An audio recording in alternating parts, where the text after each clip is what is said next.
Welcome to my YouTube channel big power people. आज हम बात करेंगे डॉक्टर राजेंद्र प्रसाद जी के जीवन के बारे में। तो चलिए दोस्तों, टाइम वेस्ट ना करते हुए हम स्टार्ट करते हैं आज का वीडियो। डॉक्टर राजेंद्र प्रसाद जी का जीवन परिचय। राजेंद्र प्रसाद जी भारत के प्रथम राष्ट्रपति एवं महान भारतीय स्वतंत्रता सेनानी थे। वे भारतीय स्वाधीनता आंदोलन के प्रमुख नेताओं में से थे और उन्होंने भारतीय राष्ट्रीय कांग्रेस के अध्यक्ष के रूप में प्रमुख भूमिका निभाई। उन्होंने भारतीय संविधान के निर्माण में भी महत्वपूर्ण योगदान दिया था। राष्ट्रपति होने के अतिरिक्त उन्होंने भारत के पहले मंत्रिमंडल में 1946 एवं 1947 में कृषि और खाद्य मंत्री का दायित्व भी निभाया था। सम्मान से उन्हें प्रायः राजेंद्र बाबू कहकर पुकारा जाता है। प्रारंभिक जीवन। राजेंद्र बाबू का जन्म 3 दिसंबर 1884 को बिहार के तत्कालीन सारण जिले सीवान के जीरादेई नामक गांव में हुआ था। उनके पिता महादेव सहाय संस्कृत एवं फारसी के विद्वान थे एवं उनकी माता कमलेश्वरी देवी एक धर्मपरायण महिला थीं। राजेंद्र प्रसाद के पूर्वज मूल रूप से कुआं गांव, अमोहा, उत्तर प्रदेश के निवासी थे। यह एक कायस्थ परिवार था। कुछ कायस्थ परिवार इस स्थान को छोड़कर बलिया जा बसे थे। कुछ परिवारों को बलिया भी रास नहीं आया, इसलिए वे वहां से बिहार के जिला सारण के एक गांव जीरादेई में जा बसे। इन परिवारों में कुछ शिक्षित लोग भी थे। इन्हीं परिवारों में राजेंद्र प्रसाद के पूर्वजों का परिवार भी था। जीरादेई के पास ही एक छोटी सी रियासत थी। चूंकि राजेंद्र बाबू के दादा पढ़े लिखे थे, अतः उन्हें हथुआ रियासत की दीवानी मिल गई। 25-30 सालों तक वे उस रियासत के दीवान रहे। राजेंद्र बाबू के पिता महादेव सहाय इस जमींदारी की देखभाल करते थे। अपने 5 भाई बहनों में वे सबसे छोटे थे, इसलिए पूरे परिवार में सबके प्यारे थे। उनके चाचा की कोई संतान नहीं थी, इसलिए वे राजेंद्र प्रसाद को अपने पुत्र की भांति ही समझते थे। दादा, पिता और चाचा के लाड़ प्यार में ही राजेंद्र बाबू का पालन पोषण हुआ। दादी और माँ का भी उन पर पूर्ण प्रेम बरसता था। अपनी प्रारंभिक शिक्षा के लिए छपरा के जिला स्कूल गए। राजेंद्र बाबू का विवाह उस समय की परिपाटी के अनुसार बाल्यकाल में ही, लगभग 13 वर्ष की उम्र में, राजवंशी देवी से हो गया। विवाह के बाद भी उन्होंने पटना की T0 घोष अकादमी से अपनी पढ़ाई जारी रखी। उनका वैवाहिक जीवन बहुत सुखी रहा और उससे उनके अध्ययन अथवा अन्य कार्यों में कोई रुकावट नहीं पड़ी। लेकिन वे जल्द ही जिला स्कूल छपरा चले गए और वहीं से 18 वर्ष की उम्र में उन्होंने कोलकाता विश्वविद्यालय की प्रवेश परीक्षा दी। उस प्रवेश परीक्षा में उन्हें प्रथम स्थान प्राप्त हुआ था। सन 1902 में उन्होंने कोलकाता के प्रसिद्ध प्रेसिडेंसी कॉलेज में दाखिला लिया। उनकी प्रतिभा ने गोपाल कृष्ण गोखले तथा बिहार विभूति अनुग्रह नारायण सिन्हा जैसे विद्वानों का ध्यान अपनी ओर आकर्षित किया। 1915 में उन्होंने स्वर्ण पद के साथ विधि परास्नातक LLM की परीक्षा पास की और बाद में लॉ के क्षेत्र में ही उन्होंने डॉक्टरेट की उपाधि भी हासिल की। राजेंद्र बाबू कानून की अपनी पढ़ाई का अभ्यास भागलपुर, बिहार में किया करते थे।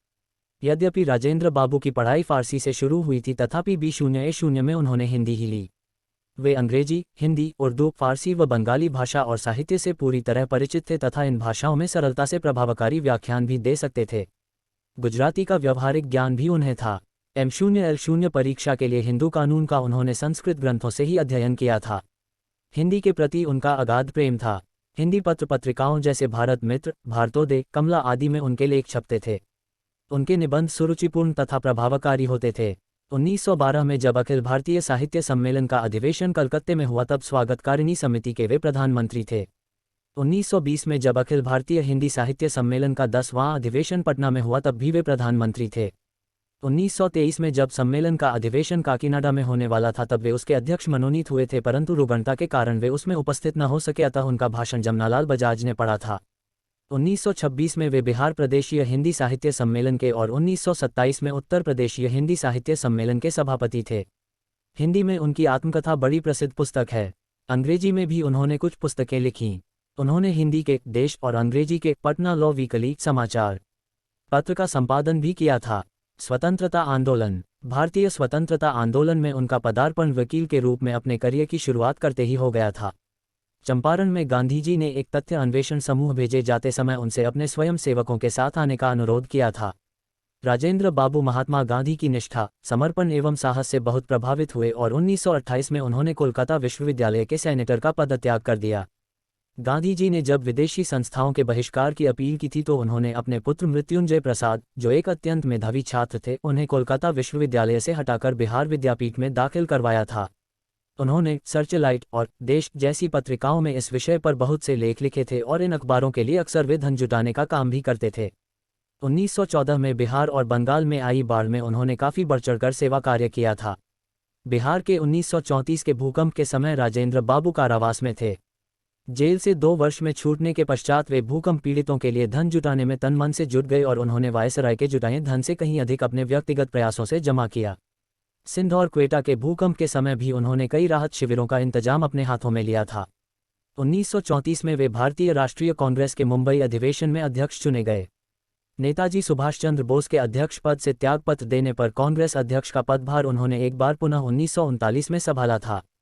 भारत के स्वतंत्र होने के बाद संविधान लागू होने पर उन्होंने देश के पहले राष्ट्रपति का पदभार संभाला। राष्ट्रपति के तौर पर उन्होंने कभी भी अपने संवैधानिक अधिकारों में प्रधानमंत्री या कांग्रेस को दखल अंदाजी का मौका नहीं दिया और हमेशा स्वतंत्र रूप से कार्य करते रहे। हिंदू अधिनियम पारित करते समय उन्होंने काफी कड़ा रुख अपनाया था। राष्ट्रपति के रूप में उन्होंने कई ऐसे दृष्टांत छोड़े जो बाद में उनके परवर्तियों के लिए उदाहरण बन गए। भारतीय संविधान के लागू होने से एक दिन पहले 25 जनवरी 1950 को उनकी बहन भगवती देवी का निधन हो गया, लेकिन वे भारतीय गणराज्य के स्थापना की रस्म के बाद ही दाह संस्कार में भाग लेने गए। 12 वर्षों तक राष्ट्रपति के रूप में कार्य करने के पश्चात उन्होंने 1962 में अपने अवकाश की घोषणा की। अवकाश लेने के बाद ही उन्हें भारत सरकार द्वारा सर्वोच्च नागरिक सम्मान भारत रत्न से नवाजा गया। राजेंद्र बाबू की वेशभूषा बड़ी सरल थी।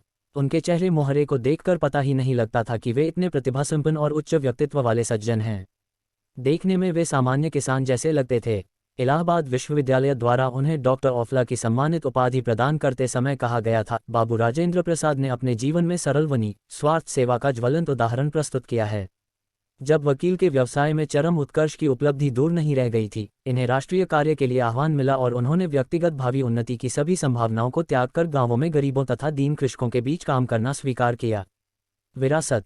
सितंबर 1962 में अवकाश ग्रहण करते ही उनकी पत्नी राजवंशी देवी का निधन हो गया। मृत्यु के एक महीने पहले अपने पति को संबोधित पत्र में राजवंशी देवी ने लिखा था, मुझे लगता है मेरा अंत निकट है, कुछ करने की शक्ति का अंत, संपूर्ण अस्तित्व का अंत। राम राम शब्दों के उच्चारण के साथ उनका अंत 28 फरवरी 1963 को पटना के सदाकत आश्रम में हुआ।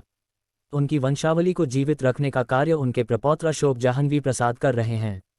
वे पेशे से एक अंतर्राष्ट्रीय ख्याति प्राप्त वैज्ञानिक एवं मनोचिकित्सक हैं। उन्होंने बाइपोलर डिसऑर्डर की चिकित्सा में लिथियम के सुरक्षित विकल्प के रूप में सोडियम वैलोप्रोरेट की खोज की थी। अशोक जी प्रतिष्ठित American academy of art and science के सदस्य भी हैं। कृतियाँ। राजेंद्र बाबू ने अपनी आत्मकथा 1946 के अतिरिक्त कई पुस्तकें भी लिखी, जिनमें बापू के कदमों में बाबू 1954, इंडिया डिवाइडेड 1946, सत्याग्रह है चंपारण 1922, गांधी जी की देन, भारतीय संस्कृति व खादी का अर्थशास्त्र इत्यादि उल्लेखनीय हैं। भारत रत्न। सन 1962 में अवकाश प्राप्त करने पर राष्ट्र ने उन्हें भारत रत्न की सर्वश्रेष्ठ उपाधि से सम्मानित किया। यह उस भूमिपुत्र के लिए कृतज्ञता का प्रतीक था जिसने अपनी आत्मा की आवाज़ सुनकर आधी शताब्दी तक अपनी मातृभूमि की सेवा की थी। निधन। अपने जीवन के आखिरी महीने बिताने के लिए उन्होंने पटना के निकट सदाकत आश्रम चुना। यहाँ पर 28 फरवरी 1963 में उनके जीवन की कहानी समाप्त हुई। ये कहानी थी श्रेष्ठ भारतीय मूल्यों और परंपरा की चट्टान सदृश आदर्शों की। हम सभी को इन पर गर्व है और ये सदा राष्ट्र को प्रेरणा देते रहेंगे। Thanks for watching my YouTube channel ऐसे और वीडियो के लिए हमारे चैनल को लाइक करें, कमेंट करें, सब्सक्राइब करें और शेयर करें।